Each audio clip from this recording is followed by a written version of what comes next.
அனைவருக்கும் இனிய வணக்கம். கோல் செட்டிங் அப்படின்னு சொல்றது நம்ம லைஃப்ல ஒவ்வொருவருக்குமே மிக மிக முக்கியமான ஒரு விஷயம் அப்படின்னு சொல்லலாம். If there is no goal there is no meaning of life, இல்லையா? ஸோ எல்லாருமே அஃப்கோர்ஸ் நிறைய பிளான்ஸ் வச்சிருப்போம், ட்ரீம்ஸ் இருக்கும், கோல்ஸ் இருக்கும். ஆனா அதே நேரத்துல அந்த கோல், நாம எடுத்திருக்கிற கோலை நம்ம ப்ராப்பரா செட் பண்ணி அதை கடைசி வரைக்கும் அதை அந்த அப்ஸ் அண்ட் டவுன்ஸ் எல்லாம் ஃபேஸ் பண்ணி அச்சீவ் பண்றோமா அப்படின்றதான் கொஸ்டின் மார்க். ஏன்னா நிறைய பேர் இன்பிட்வீன்ல அந்த மாதிரி இந்த டவுன் சைடு வரும்போது அப்படியே விட்டுருவாங்க, இல்லையா? இது என்னால அச்சீவ் பண்ண முடியல அப்படின்ற மாதிரி. அதனால தான் சொல்லுவாங்க டோன்ட் கிவ் அப் அப்படின்னு சொல்லுவாங்க. ஸோ அந்த மாதிரி ஒரு கோல் நம்ம எடுத்துக்கிட்டோம் அப்படின்னு சொன்னா அதை எப்படி நாம அந்த டூல்ஸ் அண்ட் மெத்தட்ஸ் நம்ம யூஸ் பண்ணி இந்த ப்ராப்பரா கோல் செட் பண்ணலாம் அப்படின்றத பற்றி பேசுறதுக்காக இன்னைக்கு நம்ம கூட miss Lalitha Nandakumar again join பண்ணியிருக்காங்க. மிஸ் லலிதா நந்தகுமார் பற்றிய அறிமுகம் தேவையில்லை, நமக்கு ஏற்கனவே அறிமுகமானவர்கள். இருந்தாலும் ஒரு சில வார்த்தைகள். அவங்க she's a soft skill trainer. அது நிறைய மோர் தென் 20,000 கார்பரேட் ப்ரொஃபஷனல்ஸ்க்கு ட்ரெயின் பண்ணியிருக்காங்க. இன்னும் பர்சனாலிட்டி டெவலப்மெண்ட் ரிலேட்டடா நிறைய ட்ரைனிங் கொடுத்துட்டு இருக்காங்க. அந்த வகையில் லாஸ்ட் செஷன்ல டைம் மேனேஜ்மெண்ட் பற்றி நமக்கு நிறைய தகவல்கள் சொன்னாங்க. இன்னைக்கு அகெயின் இது ஒரு சீரீஸ் மாதிரி நாங்கள் பண்ணிட்டு இருக்கோம். ஸோ இன்னைக்கு கோல் செட்டிங் பத்தி பேசுறதுக்காக வந்திருக்காங்க. ஸோ நிச்சயமா ஒரு சாஃப்ட் ஸ்கில் ட்ரெயினர் அப்படின்ற முறையில் கோல் செட்டிங் பத்தி நிறைய விஷயங்கள் அவங்களுக்கு தெரிந்திருக்கும். ஸோ நாம் நிறைய பேர் அந்த மாதிரி அச்சீவ் பண்ண முடியாம கோலை நாம செட் பண்ணிடுறோம், ஆனா அதை அச்சீவ் பண்ண முடியாம அப்படியே தத்தளித்து கொண்டு இருப்போம், இல்லையா? ஸோ அந்த மாதிரி இருப்பவர்களுக்கு எல்லோருக்குமே அவங்க சொல்ல போற இன்ஃபர்மேஷன்லாம் மிக மிக உபயோகமாக இருக்கும் அப்படின்ற ஒரு ஆவலோட அப்படின்ற ஒரு நம்பிக்கையில் ஆவலோடு காத்திருக்கிறோம். Very happy to welcome miss Lalitha Nandakumar. Hello Lalitha. Hello, எப்படி இருக்கீங்க ஷோபா? எப்படி இருக்கீங்க லலிதா? வணக்கம். ரொம்ப நாளைக்கு அப்புறமா அடுத்த செஷன் பண்றதுக்கு நாம வந்திருக்கோம். So thank you for joining us again. So goal setting பத்தி பேசலாம் அப்படின்னு டிசைட் பண்ணியிருக்கோம். ஸோ கோல் செட்டிங் அப்படின்னு சொல்லும்போது நிச்சயமா உங்களுக்கும் எனக்கும் மட்டுமல்ல, எல்லாருக்குமே கோல்ஸ் நிறைய நம்பர் ஆஃப் கோல்ஸ் பிளான்ஸ் வச்சிருப்பாங்க. ஆனா அதை அச்சீவ் பண்றோமா, எத்தனை அச்சீவ் பண்ணியிருக்கோம் அப்படின்னு கேட்டா ஆன்சர் குறைவாகத்தான் வரும். ஸோ அந்த வகையில ஃபர்ஸ்ட் கொஸ்டின் என்னன்னா, ஒரு கோல் செட் பண்றோம் அப்படின்னு சொன்னா what is the first step என்ன எடுக்கணும் அப்படின்னு நீங்க நினைக்கிறீங்க, சொல்றீங்க எங்களுக்கு? Okay, very nice. ஸோ கோல்ஸ்ங்கிறதே ரொம்ப முக்கியமான விஷயம் லைஃப்ல. So goal is a very unique and important process. அதுதான் நம்மளுக்கு லைஃப்ல டைரக்ஷன், ரோட் மேப்பும் கொடுக்குது, இல்லையா? ஸோ ஒரு கோலை நம்ம செட் பண்றதுக்கான வை அப்படிங்கிறது ரொம்ப இம்பார்ட்டன்ட். அதுதான் மோஸ்ட் இம்பார்ட்டன்ட் ஒரு crucial factor about goal setting. Why do you want to achieve that goal? ஏன் இதை செய்யணும்னு நினைக்கிறீங்க? If I want to become an entrepreneur or a trainer or a teacher or a businessman or a space scientist or whatever, so why do you want to become that? ஒரு cricket விளையாடுற குழந்தை ஒரு cricketer ஆகணும்னு நினைக்கிறதுனா ஏன்? What is the driving force behind that idea or the vision? So நம்ம வச்சிருக்கோம். அந்த அந்த ஏன் அப்படிங்கறதா நம்மளுக்கு டைரக்ஷனும் கொடுக்கும், டிசிப்ளினும் கொடுக்கும், அதே மாதிரி டியூரபிலிட்டியும் கொடுக்கும் நம்மளோட கோல்ல. ஸோ இந்த மூணுமே ரொம்ப முக்கியம். டைரக்ஷன், டிசிப்ளின் அண்ட் டியூரபிலிட்டி, இந்த three important pillars of a goal அப்படின்னு பார்த்தா நிறைய சக்சஸ்ஃபுல் பீப்புள் எடுத்து பாத்தீங்க அப்படின்னா the why has actually driven them. The most youngest Nobel Peace winner Malala Yousaf நம்மளுக்கு தெரியும். She had a why. Her why was every girl has a right to education அப்படிங்கிறது அவங்களோட why. அந்த why தான் அவங்கள டிரைவ் பண்ணுச்சு. அது மாதிரி நிறைய எக்ஸாம்பிள்ஸ் சொல்லலாம். தஷ்ரத் மாஞ்சி அப்படின்னு சொல்லி த மவுண்டன் மேன் சொல்லுவோம். அந்த டாக்குமெண்ட்ரி யூடியூப்ல பாத்தீங்கன்னா தெரியும். 22 இயர்ஸா தனியா ஒரு மவுண்டனை டிக் பண்ணி ஒரு ரோட உண்டாக்குனாரு. வை அப்படிங்கிறது எது அவரை டிரைவ் பண்ணுச்சு? அவ்வளவு டியூரபிளா, அவ்வளவு டிசிப்ளின்டா அந்த கோல் டுவர்ட்ஸ் அந்த வை. ஏன்னா அவரோட ஒய்ஃப் அந்த வில்லேஜ்ல இருந்து ஹாஸ்பிட்டலுக்கு போற வழியில செத்து போயிட்டாங்க. மவுண்டனுக்குள்ள போனா 20 மினிட்ஸ்ல போலாம்னா சுத்தி போனாதான் ஹாஸ்பிட்டல் போக முடியுங்கிற ஒரு சூழ்நிலை அவங்களோட கிராமத்துல. சோ அது ஹாஸ்பிட்டல் போறதுக்குள்ள செத்து போயிட்டாங்க அப்படிங்கறதுனால இன்னொரு உயிர் அது மாதிரி சாகக்கூடாது, இன்னொருத்தர் அது மாதிரி சஃபர் ஆகக்கூடாது. சோ மவுண்டனுக்குள்ள போனா சீக்கிரம் போக முடியும் அப்படின்னு ஒரு டனலை டிக் பண்ணி ஒரு ரோட டிக் பண்ணாரு அவரு. அவர் ஃபர்ஸ்ட் போய் சுத்தியில வைக்கும் போது எல்லாரும் அவர் கேலி பண்ணாங்க, கிண்டல் பண்ணாங்க. ஆனாலும் கடைசி வரைக்கும் பெர்சிஸ்டன்டா இருந்து அவர் அதுல ஜெயிச்சாரு. அவரோட கோலை அச்சீவ் பண்ணாரு. சோ இந்த மாதிரி நிறைய ஸ்டோரிஸ், பவர்ஃபுல் ஸ்டோரிஸ் அப்படின்னு பாத்தீங்கன்னா வை தான் முக்கியம். நிறைய சினிமாஸ் பாக்குறோம் இல்லையா, இன்ஸ்பைரிங் ஹீரோஸ், நிறைய இன்ஸ்பைரிங் ஸ்டோரிஸ், ஸ்கிரிப்ட் எல்லாம் பாத்தீங்கன்னா அந்த ஹீரோவோட கதைக்கு பின்னாடி ஒரு வை இருக்கும், வில்லனோட ஆக்ஷனுக்கு பின்னாடி ஒரு வை இருக்கும். அந்த வை தான் நம்மள அந்த படத்தை பார்க்க வைக்கும். That is what actually drives it. ஏதாவது ஒரு கிரைம் இன்வெஸ்டிகேஷன் பண்றாங்க அப்படின்னா, ரியல் கிரைம் இன்வெஸ்டிகேஷன்ஸ் கூட எது தேடுவாங்க டிடெக்டிவ்ஸ் அப்படின்னா the why, the motive தான் தேடுவாங்க. the motive is more powerful actually. அது மாதிரி லைஃப்ல நம்ம என்ன ஆகணும்னு நினைக்கிறோமோ அதுக்கான மோட்டிவ் ரொம்ப ரொம்ப முக்கியம். ஏன் அது ஆகணும்னு நினைக்கிறோம்? இப்போ ரொம்ப popular visionary of our current generation அப்படின்னு பார்த்தா Elon Musk. SpaceX has a very powerful why. Make humanity multi planetary அப்படிங்கறது தான் அவரோட வை அந்த இடத்துல. அது மாதிரி each of his visions has a why. So the why is very important.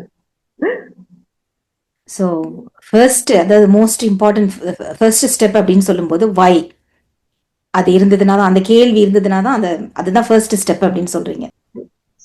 கேள்வின்னு சொல்றதை விட ஒரு தேடல், அந்த கேள்விக்கான விடை நம்ம கிட்ட இருக்கணும், அதுதான் அந்த வை. எதையோ தேடிக்கிட்டே இருக்கிறது வை இல்ல, அது தேடுறதுக்கான விடை நம்மளுக்கு கிடைச்சிருச்சுன்னா அதை நோக்கி நம்ம போகிறோம்ல, அதுதான் நம்மளோட கோல். ஓகே. சோ அப்ப அந்த வை அப்படின்னு சொல்றது வந்து அந்த கேள்விக்கான விடையை தேடணும் அப்படின்றதான் நீங்க சொல்றீங்க.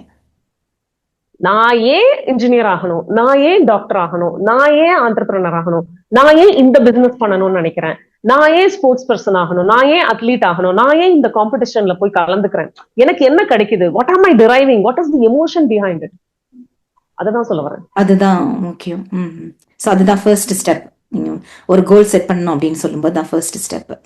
ஸோ அடுத்தது வந்து இப்போ கோல் அப்படின்னு சொல்லும்போது இன்னொரு வேர்டு இருக்குது இல்லையா, விஷ்.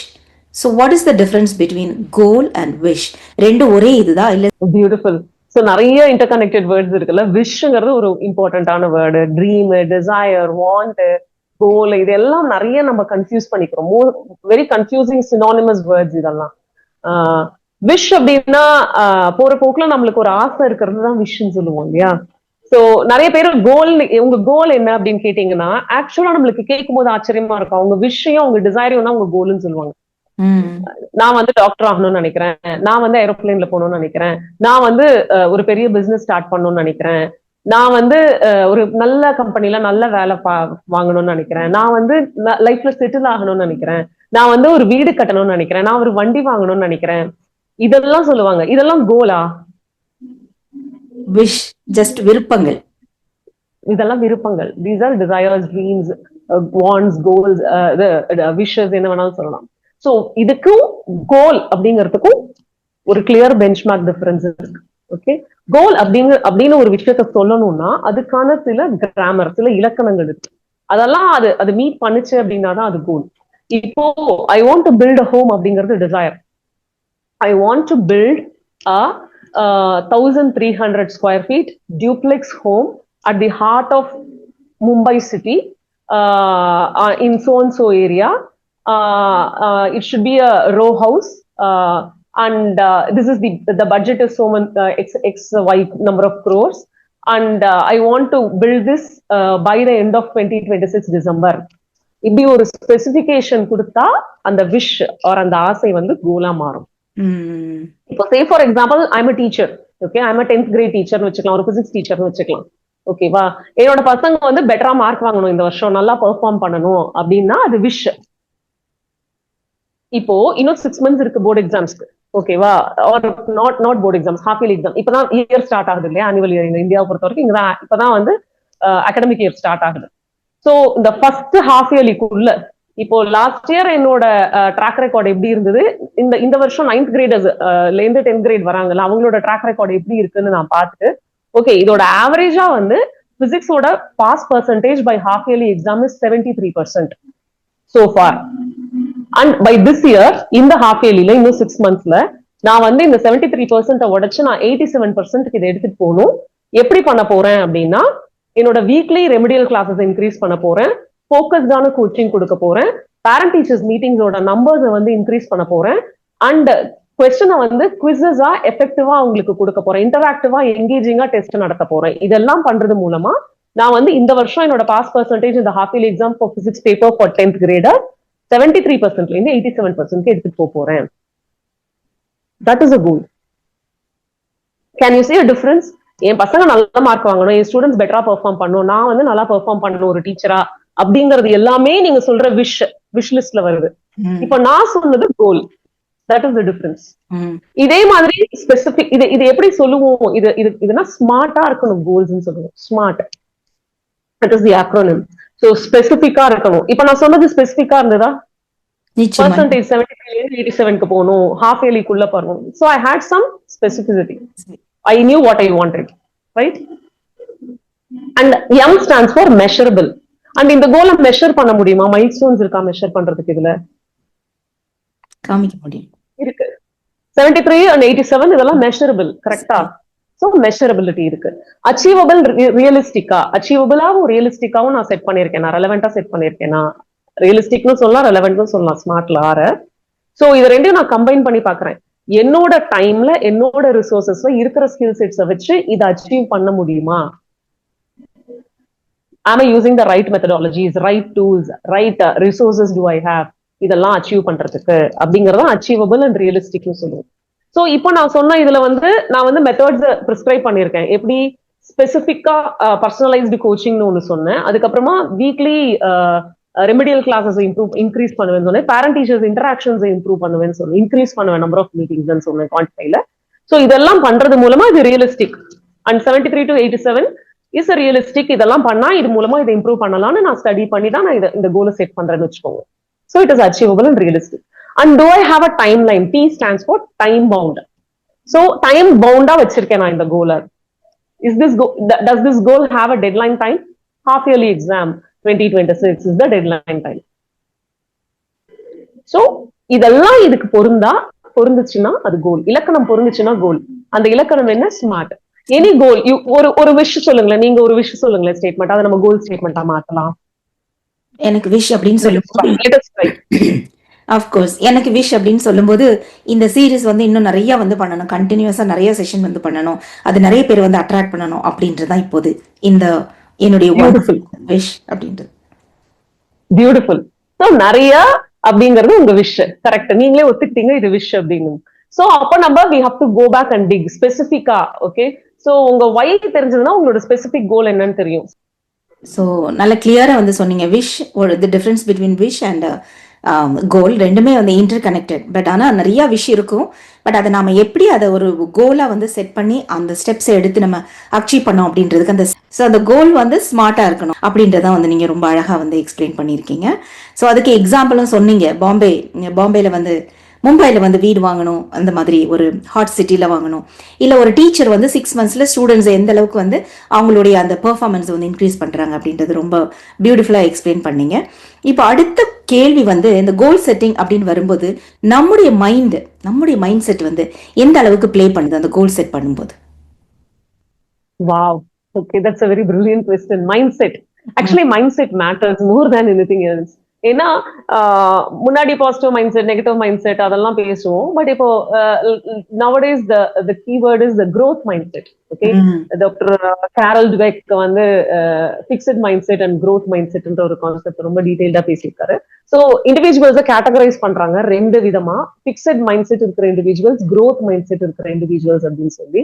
ஃபிக்ஸட் மைண்ட் செட் இருக்கிற இண்டிவிஜுவல்ஸ் வந்து லிமிடெட் பிலீஃப் சிஸ்டமோட இருப்பாங்க. இது இப்படிதான் இருக்கும், இதுதான் ஒர்க் ஆகும், இது ஒர்க் ஆகாது, ஐயோ நான் தோத்து போயிட்டேன்னா என்ன பண்றதுங்கிற fear of failure, fear of challenges, lack of efforts, persistence கம்மியா இருக்கும். திரும்பி தோத்துட்டோம், ஈஸியா கிவ் அப் பண்ணிடுவோம், தோத்துட்டோம், அவங்க என்ன நினைப்பாங்க, இவங்க என்ன நினைப்பாங்க, நான் என்ன அவன், என்னால பண்ண முடியாது, எனக்கு ஸ்கில்ஸ் இல்ல, எனக்கு லக் இல்ல, இப்படி யோசிக்கிறது வந்து ஃபிக்ஸட் மைண்ட் செட் அப்படின்னு சொல்றாங்க.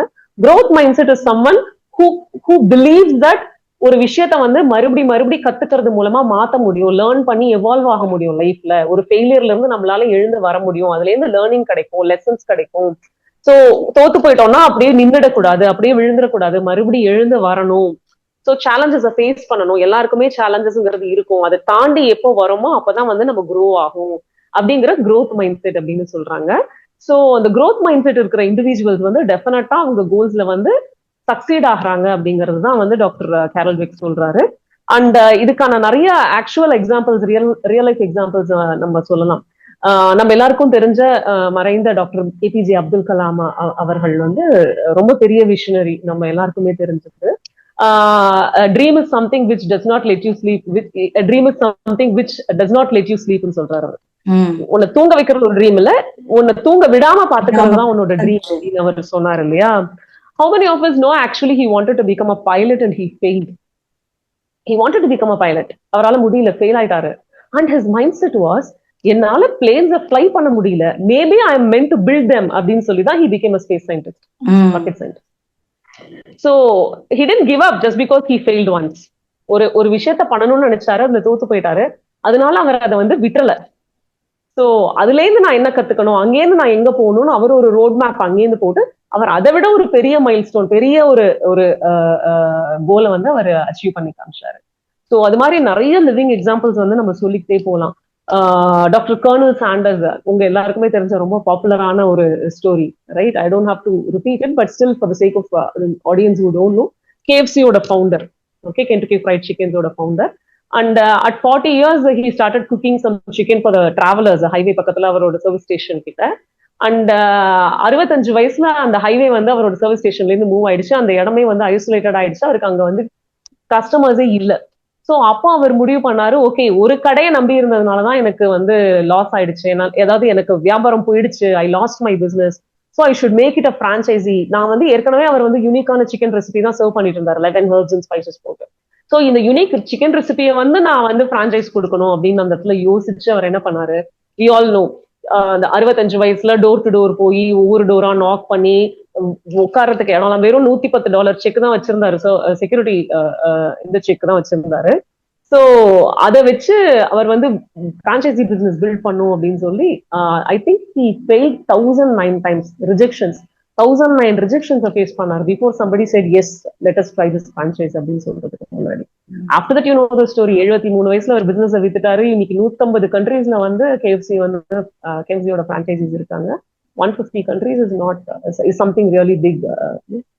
Man at 65 was willing to fail 1009 times, 1009 rejections face பண்ண. நம்மளா இருந்தா ஒரு டோர் தட்டுவோம், 4 டோர் தட்டுவோம், 10 டோர் தட்டுவோம், டயர்ட் ஆயிடுவோம் நிறைய பேரு. 100 rejections, we are done. So 1009 rejections is something unimaginable.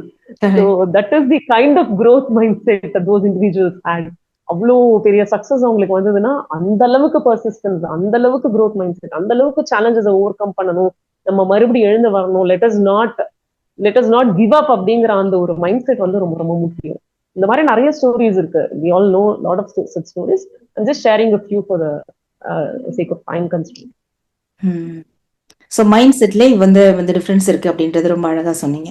Fixed mind set and growth mind set அப்படின்றது அப்படின்னு சொல்லுவேன். நிச்சயமாக வந்து எல்லாருக்குமே வந்து ஏதாவது ஒரு வகையில் வந்து ஒரு ரிஜெக்ஷன் இருக்கும் இல்லையா? நோபடி கேன் டெல் எனக்கு அந்த மாதிரி ஒரு ரிஜெக்ஷன், அந்த ஒரு எக்ஸ்பீரியன்ஸே கிடையாது அப்படின்னு. பட் இந்த கோல் செட்டிங் அப்படின்னு வரும்போது இதுவும் கூட அப்படிதான். நமக்கே வந்து நாம நிறையா ஃபேஸ் பண்ணலாம். அதாவது செல்ஃப் ரிஜெக்ஷன் அப்படின்ற மாதிரி நமக்குள்ளே தெரியும், ஒன்னால முடியாது, நீ என்ன, you not talented like that, அந்த மாதிரி வந்து அது ஒரு நெகட்டிவ் தாட் வரும்போது அது கூட ஒரு கைண்ட் ஆஃப் ரிஜெக்ஷன் தான் இல்லையா? What do you think about that? Correct. Yeah. Correct, definitely. என்னால முடியாது, எனக்கு லக் இல்ல, எனக்கு அமையாது, எனக்கு கிடைச்சதெல்லாம் இப்படிதான், அவங்க பார்த்தா என்ன சொல்லுவாங்க, வீட்டுல திட்டுவாங்க, எனக்கு செட் ஆகாது, எனக்கு எப்பவுமே இதெல்லாம் வராது, இந்த மாதிரியான நிறைய விஷயங்கள் வந்து நம்ம நெகட்டிவ் மைண்ட் செட், ஆக்சுவலா லிமிடெட் மைண்ட் செட் அதெல்லாமே. அண்ட் இத ஃபர்ஸ்ட் நம்ம மைண்ட் செட்டை மாத்தலன்னா எதுவுமே மாறாது. See, the entire world can come and help you, but you should be willing to help yourself. Right. அந்த காலத்துல சொல்லுவாங்க தெரியுமா, you can only take the horse to the water, you cannot make the horse drink the water unless it is willing to drink. அதேதான் என்னோட mind செட்டை நான் மாத்திக்காத வரைக்கும் உலகத்துல இருக்கிற எல்லா ரிசோர்ஸஸ், யூனிவர்ஸ்ல இருக்கிற அத்தனை பிளெஸிங்ஸும் அத்தனை ரிசோர்ஸஸும் வந்தாலும் என்னால வந்து சக்சஸ் பண்ண முடியாது. So first my mindset needs to change. இந்த ரிஜெக்ஷன்ஸை பத்தி நீங்க சொன்னதுனால I'm suddenly reminded of this one popular statement. நீங்களே சொல்லுங்க யார் சொன்னாங்க. Let me quote the statement. I have missed over 9,000 shots in my career and I have failed almost 300 games. 26 times, I have been trusted to take the game-winning shot and missed. I have failed over and over again in my life and that is why I succeed. The golf player, Michael Jordan. Yeah, that is what I was about. Now confused பண்ணிட்டேன். Yeah, basketball player, Michael Jordan. Basketball yeah, player. I know. The most popular basketball player of his time. I see the number of அவரோட statistics பாருங்க, 9,000 shots miss பண்ணிருக்கேன்றாரு அவரு. And 3 game தோத்து போயிருக்கேன், அது கூட பரவாயில்ல. 26 times my team was trusting me. இந்த ஒரு ஷாட் அடிச்சுட்டா நம்ம டீம் வின் பண்ணிடும், ஜார்டன் அடிச்சிருவான் அப்படின்னு டீம் நம்பி என்கிட்ட தள்ளின ஷாட்டா நான் 26 வாட்டி லூஸ் பண்ணிருக்கேன், ஃபெயில் பண்ணிருக்கேன் என் டீம் அந்த இடத்துல. திரும்பி என் லைஃப்ல தோத்து போயிருக்கேன். That is why I succeed, அதுதான் நான் சக்சஸ் ஆகுறேன் அப்படிங்கிறாரு. So rejection, அதுதான் mind set. Important people like famous people வாழ்க்கையில் வந்து எல்லாமே ரிஜெக்ஷன் ஃபெயிலியர்ஸ் எல்லாம் சந்திச்சுட்டு தான் இந்த அளவுக்கு வந்திருக்காங்க அப்படின்னு வந்து சொல்றது. அதுதான் அவங்களுடைய லைஃப் வந்து நமக்கு லெசன் கொடுக்கக்கூடியது.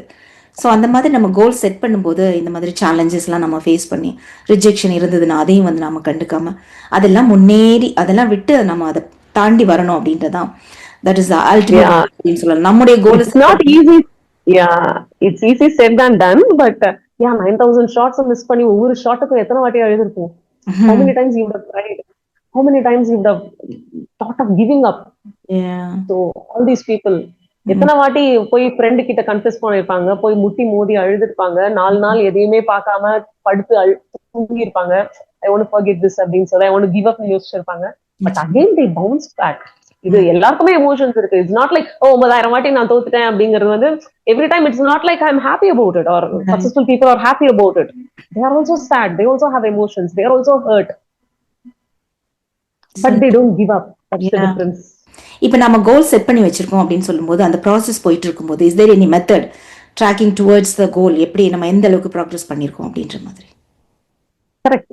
So methods are very important. Already நான் ஸ்மார்ட் கோல்ஸ்லேயே சொன்னேன் இல்லையா, measurability is the key. Measure பண்ணாதான் ஒரு கோலை வந்து நம்மளால சக்சஸ்ஃபுல்லா ஃபெயிலியரா இல்ல எவ்வளவு தூரம் வந்திருக்கோம் அப்படின்னு நம்ம தெரிஞ்சுக்க முடியும். மெஷர் பண்ணியே ஆகணும் ஒரு கோலை. இப்போ நான் அந்த ஸ்கூல் டீச்சர் எக்ஸாம்பிள் சொன்னேன்னா ஐ திங்க் மைல் ஸ்டோன்ஸ் இருக்கு. 6 monthsக்குள்ள எத்தனை எக்ஸாம் வரப்போகுது, எத்தனை ரீடெஸ்ட் வரப்போகுது, எத்தனை வீக்லி டெஸ்ட் வரப்போகுது, குவிசஸ் வரப்போகுது, அதுல ப்ராக்ரஸ் ட்ராக் பண்ணிட்டே வந்தாதான் அந்த 72 வந்து 87 கொண்டு வர முடியும். ஸோ நிறைய விதத்துல வந்து நம்ம மெஷர் பண்ணலாம், ப்ராக்ரஸ் ட்ராக் பண்ணலாம். நீங்க ப்ராக்ரஸ் ட்ராக்கிங்கிறத நான் மெஷர்மெண்ட்னு சொல்றேன், வேற ஒண்ணு. ஸோ ஒண்ணு வந்து மைல் ஸ்டோன்ஸ். இப்போ நம்ம 6 மாசத்துல இது வேணும் அப்படின்னா அதை சின்ன சின்ன மைல் ஸ்டோன்ஸா பிரேக் பண்ணி வச்சிருந்தோம்னு வச்சுக்கோங்க. சோ 6 மாசத்துல நான் இதை பண்ணணும்னா 5 மாசத்துல எங்க இருக்கணும், 4 monthsல எங்க இருக்கணும், 3 monthsல எங்க இருக்கணும், 2 months, அந்த ஷார்ட் டேர்ம் கோல்ஸ். அந்த ஷார்ட் டேர்ம் கோல்ஸ் தான் மைல் ஸ்டோன்ஸ் சொல்றோம். அந்த மைல் ஸ்டோன்ஸை நான் ரீச் பண்ணிட்டேனா அப்படின்னு பாக்குறது வந்து ஒரு விதமான tracking. That is one important tracking. இன்னொன்னு என்னோட ஹேபிட்ஸை ட்ராக் பண்றது. இப்போ நான் say for example I want to become an author, ஒரு ரைட்டர் ஆகணும்னு நினைக்கிறேன். ஓகே, அப்போ என்னால வந்து என்னோட ஹேபிட்ஸ் தான் ட்ராக் பண்ண முடியும். நான் இத்தனை புக் ரிலீஸ் பண்ணிடுவேன் இத்தனை நாளைக்குள்ளன்னு சொல்ல முடியாது. It is more of creative work, right?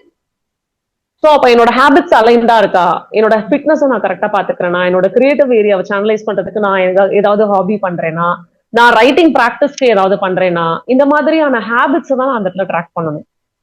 Everyday habit tracking, இது மைல்ஸ்டோன் ட்ராக்கிங் ஒரு விதம்னா everyday habit tracking is another method.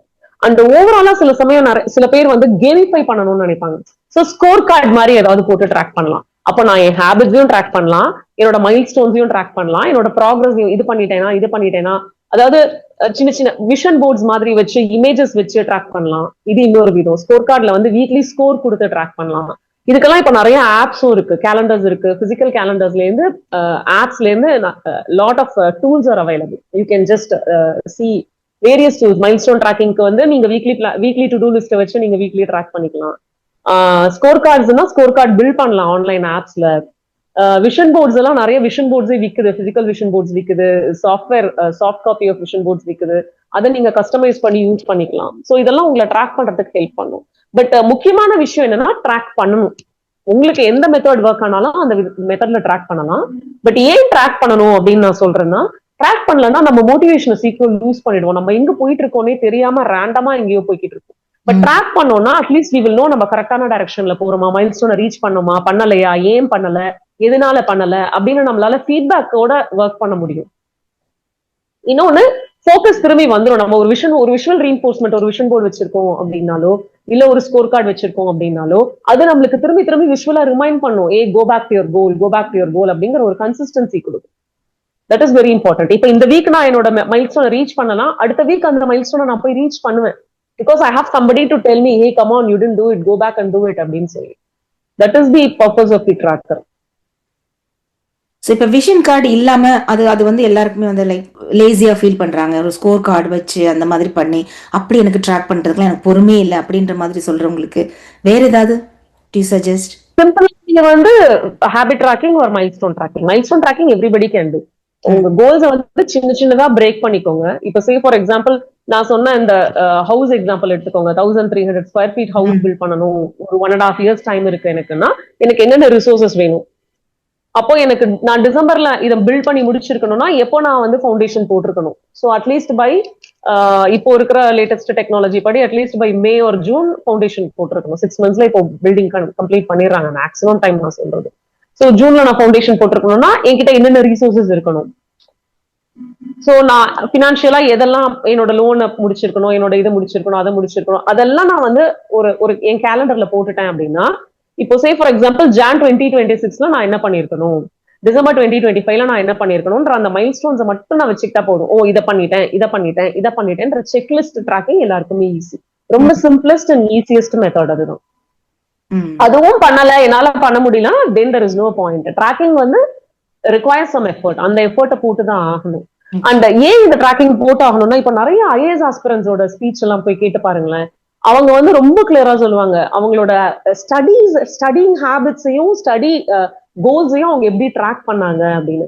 Weekly goals, monthly goals அதை வச்சு ட்ராக் பண்றது. ஏன்னா அத்தனை சப்ஜெக்ட்ஸ் அவ்வளவு டீப்பா அவங்க படிக்கணும், அவ்வளவு அவர்ஸ் அவங்க ஸ்பெண்ட் பண்ணணும். அவங்களுக்கு ஹேபிட் ட்ராக்கிங்கோட இந்த milestone tracking, weekly study planning track பண்றது, மந்த்லி ஸ்டடி பிளானிங், இந்த சாப்டர் முடிச்சிட்டேன், இந்த சப்ஜெக்ட் முடிச்சிட்டேன், இது முடிச்சிட்டேன், அப்படி அவங்க ட்ராக் பண்ணதுனாலதான் அவங்க வந்து சக்சஸ்ஃபுல் ஆனாங்கிறத நிறைய இடத்துல அவங்க ஷேர் பண்ணிருக்காங்க. அதான் நிறைய யூடியூபர்ஸ் பாத்தீங்க, நிறைய சோசியல் மீடியா இன்ஃபுளுசர்ஸ் பாத்தீங்கன்னா அவங்க அனலிட்டிக்ஸை ட்ராக் பண்றாங்க. அனலிட்டிக்ஸை ட்ராக் பண்றதுனாலதான் அவங்களால கஸ்டமைஸ் பண்ண முடியுது, ஃபீட்பேக் சிஸ்டம் எடுத்துக்க முடியுது. நிறைய லைவ்லாம் நிறைய பேர் பண்றாங்க. லைவ் கொஸ்டின் ஆன்சர் செஷன்ஸ் எல்லாம் சில பேர் ஏன் பண்றாங்க அப்படின்னாலும் அதுவும் இதான் reason. They want to connect with audience and understand the audience பல்ஸை புரிஞ்சுட்டு திருப்பி கஸ்டமைஸ் பண்ணி அவங்க பண்ணணும்னு நினைக்கிறாங்க. இதெல்லாம் வந்து சின்ன சின்ன ஸ்ட்ராட்டஜிஸ் அண்ட் ட்ராக்கிங். இதுதான் ஸ்ட்ராட்டஜிஸும் ட்ராக்கர்ஸும் எப்பவுமே நம்மளுக்கு வேணும். அது இல்லாம நான் வந்து ஒரு கோலை ரீச் பண்ணணும் அப்படின்னா the progress will be slow, success rate will be lesser than with அதாவது ப்ராக்ரஸ் ட்ராக் பண்றதோட சக்சஸ் ரேட்டும் ப்ராக்ரஸ் ட்ராக் பண்ணாததோட சக்சஸ் ரேட்டும் கோல்ஸ்ல பாத்தீங்கன்னா it will vary. So tracking வந்து that is very very most important thing அப்படின்னு சொல்லலாம் ஒரு கோல் செட் பண்ணும்போது. ஆமா ரொம்ப அக்ரெசிவா நான் ட்ராக் பண்ணணும்னு அவசியம் இல்லை. இப்ப I want aggressive win big win எனக்கு ஷார்ட் டைம்ல வேணும்னா நான் அக்ரெசிவா போலாம். ஆனா அது அக்ரெசிவா எல்லா பர்சனாலிட்டிக்கும் எல்லா டைம்லயும் எல்லா விஷயத்துலயும் அக்ரெசிவ்னஸ் தேவை. எனக்கு ஸ்மால் வின்ஸ் போகணும்னா அந்த ஸ்மால் மைல் ஸ்டோன்ஸ் நான் ட்ராக் பண்ணணும். Very simple. ஸோ எவ்ரிடே இல்லைன்னா கூட வீக்லி ட்ராக்கிங் சிஸ்டம் அந்த மாதிரி நம்ம ஃபாலோ பண்ணோம் அப்படின்னு சொன்னா, இப்போ ஸ்கோர் கார்டு பேருக்கு இன்ட்ரெஸ்ட் இல்லை அப்படின்னு சொன்னா இந்த மாதிரி டைம் லிமிட் வச்சு வீக்லி ட்ராக்கிங் சிஸ்டம் மாதிரி பண்ணி அப்படி செக் பண்ணிக்கலாம் அப்படின்னு சொல்றீங்க. ஸோ இந்த மாதிரி வந்து ட்ராக் பண்ணி அவங்களுடைய கோல் வந்து ப்ராப்பரா அவங்க அச்சீவ் பண்றதுக்குள்ள அந்த ஸ்டெப்ஸ் எல்லாம் ஃபாலோ பண்ணிட்டு இருந்தாலும் கூட மெனி பீப்புளுக்கு வந்து யூனோ அவங்க என்ன பண்ணணும், அதாவது இஃப் இன்கேஸ் அவங்களுடைய அந்த ப்ராக்ரஸ் வந்து ரொம்ப ஸ்லோவாக இருக்குது. அஃப்கோர்ஸ் நீங்கள் சொன்ன மாதிரி if there not tracking, if there not doing any, அதாவது லைக் என்ன அந்த ஸ்கோர் கார்டு மாதிரி வச்சு அந்த ட்ராக் பண்ணி அவங்களுடைய ப்ராக்ரஸை இம்ப்ரூவ் பண்ணாமல் மேபி அந்த லேசினஸ் இல்லை other then that many other reasons இருக்கலாம். ஸோ இப்படி வந்து அந்த அவங்களுடைய ப்ராக்ரஸ் வந்து ரொம்ப ஸ்லோவாக இருக்குது, அகெயின் அண்ட் அகெயின் அது டவுன்ஃபால் அந்த மாதிரியே போயிட்டு இருக்கு அப்படின்னா what they should do? Okay, so திரும்பி இதெல்லாம் பண்ணாலுமே வந்து நம்மளுக்கு வந்து நம்ம எக்ஸ்பெக்ட் பண்ற ஃப்ரீக்வன்சில வந்து நம்மளுக்கு சக்சஸ் ரேட் கொடுக்கல அப்படின்ற மாதிரி யோசிக்கிறீங்க. இல்ல எனக்கு கிடைக்கவே இல்லை, either it is slow or I am not able to in both ways. Very interesting question. So the first thing is எனக்கு ஸ்லோ ப்ராக்ரஸ் இருக்கு, இல்ல எனக்கு ப்ராக்ரஸ் கிடைக்கல அப்படின்னா the first and foremost thing I need to have is go back and look at is my tracker. N tracker போய் தான் நான் பார்க்கணும். இப்போ உங்களுக்கு புரிஞ்சிருக்கும் என் tracker important அப்படின்னு. So my tracker will tell me where I am and where I have to go and what is the gap. Okay, so அப்போ வந்து ஸ்மார்ட்டா இருக்கா கோல்னு பாக்குறது ரொம்ப முக்கியம். tracker is only one area of the smart goals இல்லையா? So ஸ்பெசிஃபிக்கா இருக்கா, அச்சீவபிளா ரியலிஸ்டிக்கா இருக்கா, நான் போட்டிருக்கிற டைம் லைனும் ரியலிஸ்டிக்கா இருக்கா, அதுக்கு தேவையான ரிசோர்சஸ் இருக்கா, அதுக்கு தேவையான ஸ்கில்ஸ் இருக்கா, அதுக்கு தேவையான எக்யூப்மெண்ட்ஸ் டூல்ஸ் இருக்கா, அதுக்கு தேவையான ஃபினான்ஸ் என்கிட்ட இருக்கா, இந்த மாதிரி பல விஷயங்களை வந்து நான் அந்த ஸ்ட்ராட்டஜில வந்து பார்க்கணும். ஸோ எதனால நான் ஃபெயில் ஆகிறேன், எதனால ஸ்லோவா இருக்கு ப்ராக்ரஸ், எதனால நான் வந்து யோசிச்ச அளவுக்கு என்னால ப்ராக்ரஸ் பண்ண முடியல அப்படிங்கிறதுக்கு இந்த விஷயங்கள் எல்லாம் அதுல ஆன்சர்ஸ் கொடுக்கும். ஸோ அதனால go back and review your goal is the first step.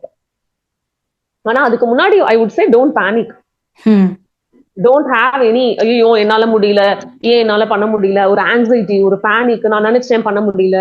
So ஒரு ட்ராக்கர் இருக்குங்கிறதுக்காக நம்ம பேனிக் ஆகணும்னு அவசியம் இல்லை.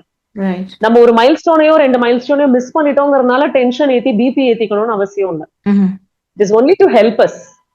இந்த ட்ராக்கர், இந்த சிஸ்டம், இது எல்லாமே நம்மள ஹெல்ப் பண்றதுக்கு தான்.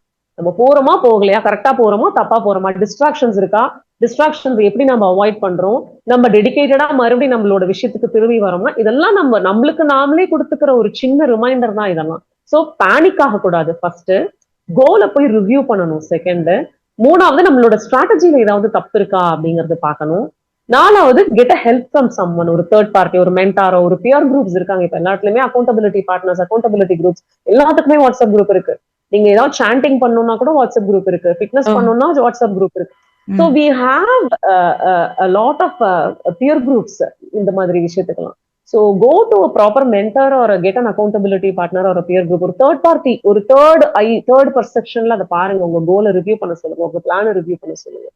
இது எல்லாமே ஒர்க் ஆகலன்னாலும் goal itself can be change. அதையும் மைண்ட்ல வச்சுக்கோங்க. நமக்காக தான் கோல்காக நாம இல்ல எப்பவுமே. சோ ரெண்டு விதமாவும் பார்க்கலாம். இப்போ வந்து மவுண்டன் மேன் வந்து ரோடு பில்ட் பண்ணியே ஆகணும்னு நினைச்சாரு. அங்க he didn't want to change the goal.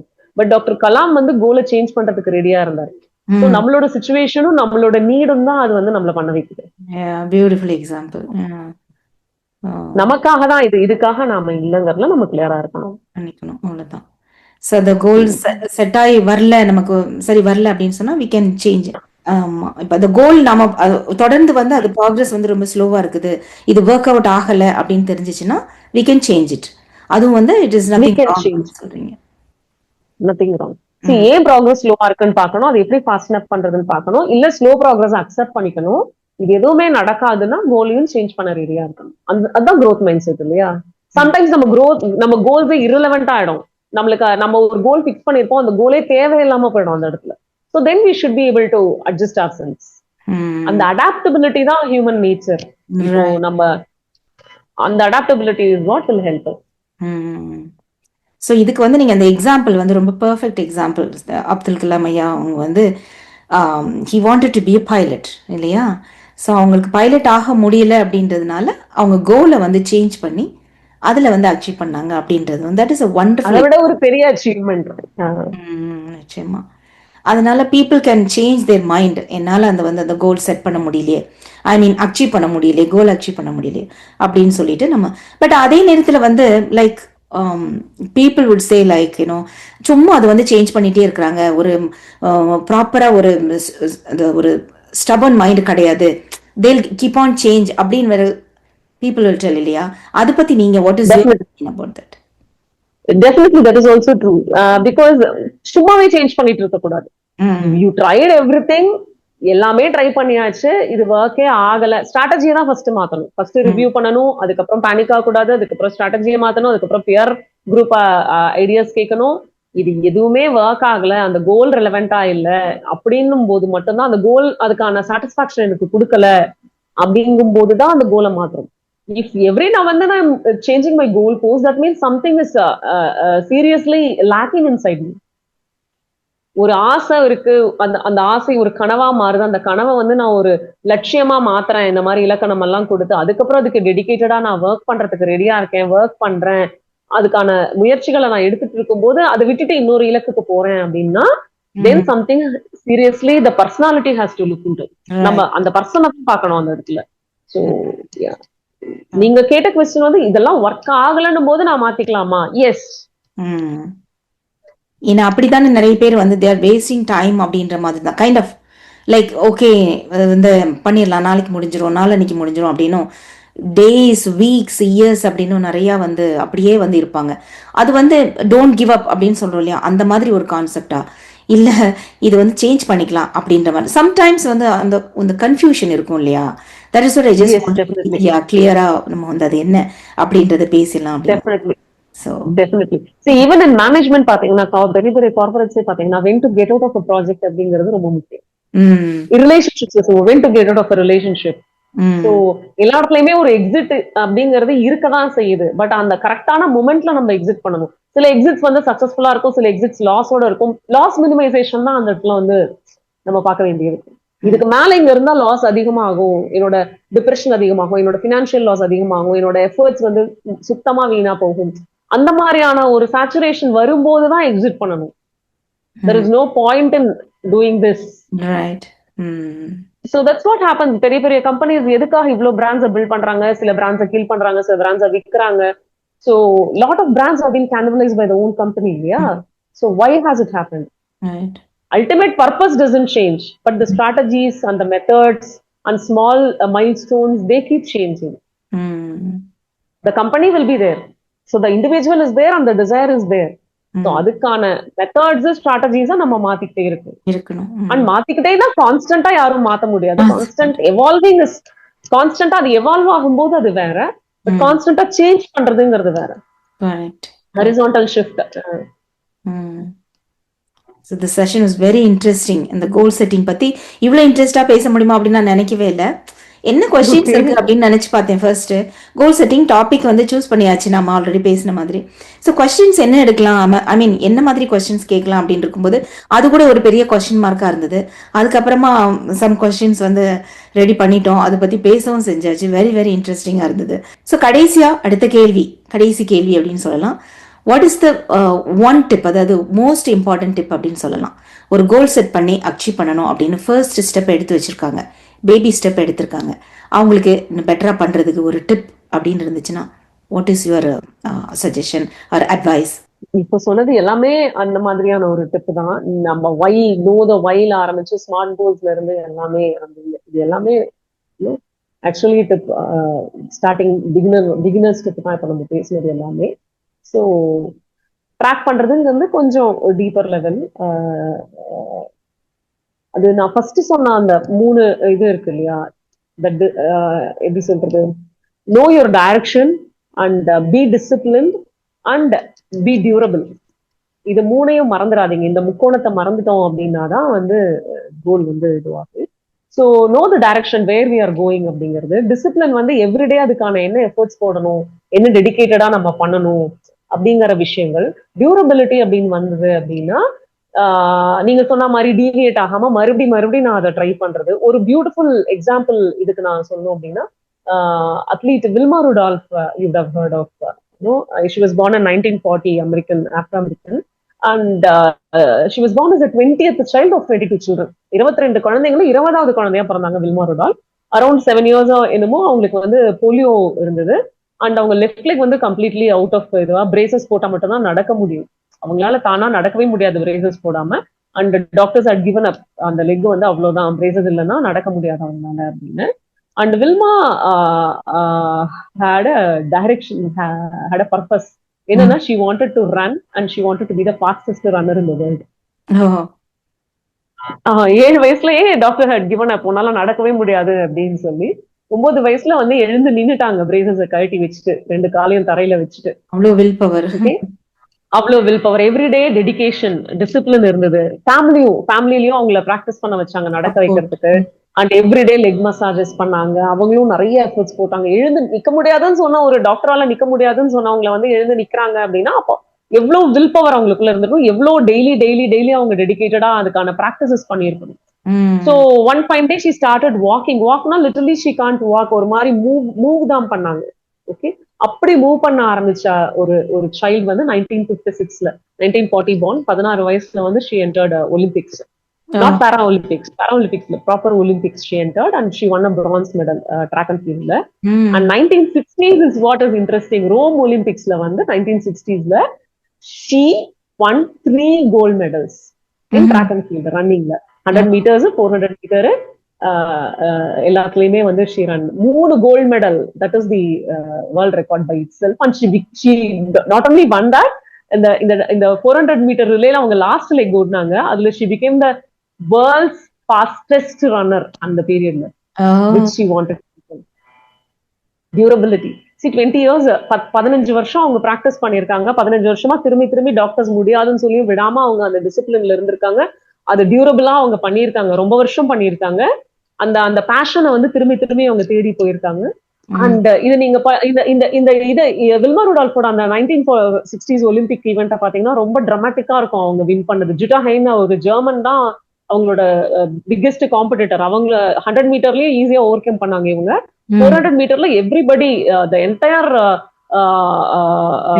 stadium was reverberating and cheering for Jutta Hein. And nobody even looked at Wilma Rudolph as a possible potential winner அப்படின்னு யாருமே பார்க்கல. So அந்த ஜுட்டா Hein ஆக்சுவலா இவங்க லாஸ்ட் லெக்ல அந்த பேட்டனை வாங்கும் போது கீழே விழுந்துருச்சு பேட்டன். அது குடிஞ்சு எடுக்கும் போது அவங்க கால் லெஃப்ட் லெக் துளுக்கிடுச்சு. லெஃப்ட் லெக் தான் அவங்களோட வீக்கஸ்ட் இல்லையா? அதுக்குள்ள ஜுட்டா ஹெயின் கொஞ்சம் தூரம் ஓடிட்டாங்க, ஃபியூ மீட்டர்ஸ் ஓடிட்டாங்க. ஸோ அதுக்கப்புறம் இவங்க எழுந்து அதுக்கப்புறம் ஓட ஆரம்பிச்சு ஜுட்டா ஹெயினை ஓவர் கம் பண்ணி அந்த லாஸ்ட் லெக்ல வந்து அதுதான் ஃபாஸ்டஸ்ட் ரன்னர் அப்படின்னு அதுல world record. That's what I would say. Don't forget your direction. Don't forget to be disciplined towards it and be durable. Be long lasting in what you're doing. இது மூணு ரொம்ப முக்கியம். Goal setting. Be disciplined and throughout the discipline. Discipline and self discipline, that is very very important. அதுல தான் நாம வந்து நிறைய தவறி விடுவோம் இல்லையா? அந்த டிசிப்ளின், செல்ஃப் டிசிப்ளின் இல்லைன்னா நிச்சயமா கோல் செட்டிங் வந்துட்டு இன்னைக்கு வேணும், ஷார்ட் டேர்ம் இது வேணும் அப்படிங்கிறதுக்காக ஃபியூச்சரை நம்ம சாக்ரிஃபைஸ் பண்ணிடுவோம் நிறைய இடத்துல. ஷார்ட் டேர்மான நிறைய என்டர்டைன்மெண்ட் நம்ம சாக்ரிஃபைஸ் பண்ணா ஃபியூச்சருக்கான டிசிப்ளின் நம்ம வந்து பில்ட் பண்றோம். அப்போ நம்ம டியூரபிளா ரொம்ப வருஷம் அதை பண்றோம். நிறைய இடத்துல டிஸ்ட்ராக்ட் ஆகும். டிஸ்ட்ராக்ட் ஆகுறது தப்பு இல்லை. சோ 2 நாள் மறந்துட்டேன், 4 நாள் டயர்ட் ஆயிட்டேன், 1 வாரம் கெஸ்ட் வந்தாங்க, 1 வீக் நான் ஃப்ரெண்ட்ஸோட ஹேங் அவுட் பண்ணேன், ஒரு டூர் போனேன், நத்திங் ராங். கன்சிஸ்டன்சி வந்து எவ்ரிடே விடாம பண்றது இல்ல. 4 நாள் ஸ்கிப் ஆனாலும் 5ஆவது நாள் மறுபடியும் வந்து பண்றதுதான் முக்கியம். அது நம்ம மறந்துடக்கூடாது. இப்ப அது கிளியர் ஆயிட்டு நீங்க சொன்னது. ஓகே. சோ இதெல்லாமே ஒரு கைண்ட் ஆஃப் ஒரு கில்ட்டி ஃபீலிங் இருக்கும் இல்லையா? லைக் நமக்கு கண்டினியூ பண்ண முடியல, இந்த மாதிரி டிஸ்ட்ராக்ஷன் வந்துருச்சு, இல்ல நீங்க சொன்ன மாதிரி கெஸ்ட் வந்துட்டாங்க, இல்ல எக்ஸ்ட்ரா ஒர்க் வந்துருச்சு, இல்ல ஃப்ரெண்ட்ஸ் கூட டைம் நம்ம இது பண்ணிட்டோம், டைம் எல்லாம் போயிடுச்சு அப்படின்னு சொல்லிட்டு ஒரு கில்ட்டி ஃபீலிங் இருக்கும். பட் அததான் தட் நீங்க அதாவது அதை விட்டுட்டு நீங்க சொல்றீங்க அதுக்கப்புறம் நம்ம திருப்பி கண்டினியூ பண்றோம். நம்ம நிறைய இடத்துல என்ன பண்ணுவோம், 4 நாள் ஜிம் போல இந்த விட்டுலாம்ப்பா அப்படின்னு அடுத்த 3 நாளையும் சேர்த்து சாக்ரிஃபைஸ் பண்ணுவோம். அந்த 4 நாள் போலன்னா என்ன, இன்னைக்கு போலாம்ல. இப்போ டயட்லயும் அந்த எக்ஸாம்பிள் சொல்லலாம். மார்னிங் நான் ஜங்க் சாப்பிட்டேன், இன்னைக்கு நான் ஜங்க் சாப்பிடலாம், நாட் ரிக்வயர்ட். மார்னிங் ஜங்க் சாப்பிட்டேன், பட் ஈவினிங் மீல நான் கரெக்டா சாப்பிடுறேன்னா ஐ அம் ஏபிள் டு கம் பேக். அதுதான் முக்கியம். அதுதான் ஸ்மால் வின்ஸ். ஸ்மால் வின்ஸ்ல ஃபோக்கஸ் பண்ணாலே போதும். நம்மளுக்கு ஸ்ட்ரெஸ் ஆங்ஸைட்டி இல்லாம நம்ம ஸ்லோவா ப்ராக்ரஸ் பண்ணலாம், தப்பு இல்ல. பட் அப்பதான் நம்ம ஹியூமனா இருக்க முடியும். இல்லைன்னா மெஷினா இருக்கணும். நம்ம சொல்ற மாதிரி டிஸ்ட்ராக்ஷனே இல்லாம கண்டினியூஸா அக்ரெசிவா நம்ம வின் பண்ணணும் அப்படின்னா then we compromise on other areas of life. There are so many areas of life. We have 6 to 8 areas which we need to focus on an average. எல்லாத்துலயும் ஃபோக்கஸ் பண்ணோம் அப்படின்னும் போது ஸ்மால் வின்ஸ்ல நத்திங் ராங் அண்ட் ஸ்மால் டிஸ்ட்ராக்ஷன்ஸ்ல nothing wrong. But bounce back or come back to track, அதுதான் முக்கியம். Okay.